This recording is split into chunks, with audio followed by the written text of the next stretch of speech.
ये कहानी मुझे मेरी माँ ने सुनाई थी। मेरी माँ एक छोटे से शहर से संबंध रखती है और ऐसा माना जाता है कि उस गांव में कुछ बुरी शक्तियां भी वास करती हैं। ऐसी एक बुरी आत्मा से सामना हुआ मेरे नाना जी का। वह चुड़ैल थी, खुले बालों और सफेद भयानक चेहरे वाली चुड़ैल। ठंड का समय था। शहर में घना कोहरा छाया हुआ था। मेरे नाना एक बड़े अधिकारी थे। रोज की तरह उस दिन जब मेरे नाना अपना काम खत्म कर दफ्तर से घर की ओर जाने लगे, तो रास्ते में पड़ने वाले बाजार से वह कुछ सामान लेने के लिए रुके। उनके बाकी साथी आगे चले गए और वो पीछे छूट गए। सामान लेते लेते उन्हें टाइम का पता ही नहीं चला और जब नाना जी ने अपनी घड़ी देखी तो टाइम देखकर उन्हें लगा कि आज घर पहुंचने में बहुत देर हो जाएगी। उन्होंने सोचा, जंगल के रास्ते अगर जाऊं तो जल्दी पहुंच जाऊंगा। इसलिए उन्होंने जंगल की ओर गाड़ी घुमा ली। काफी अंधेरा हो गया था।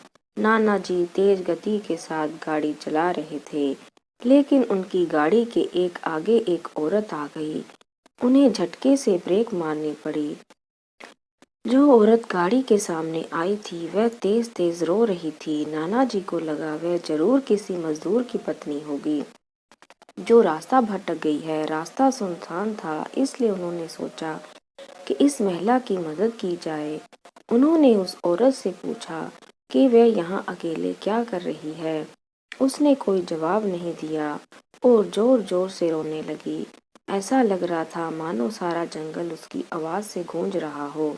नाना जी ने पूछा उसका घर कहाँ है, तो भी वह कुछ ना बोली।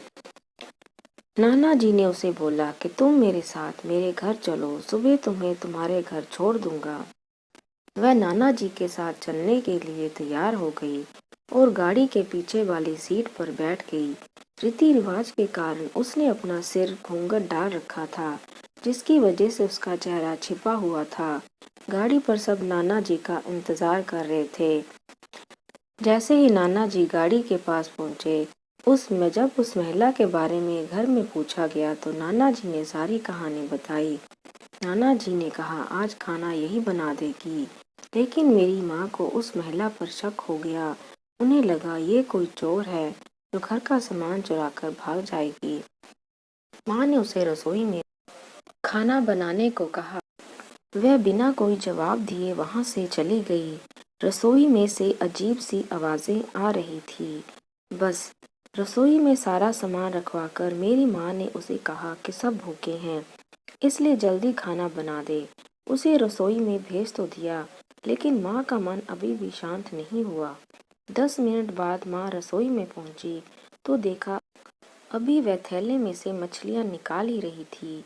ये देखकर माँ को गुस्सा आ गया। उन्होंने उसे बोला कि अभी तक तुमने खाना बनाना शुरू नहीं किया, कब बनेगा और कब हम खाएंगे।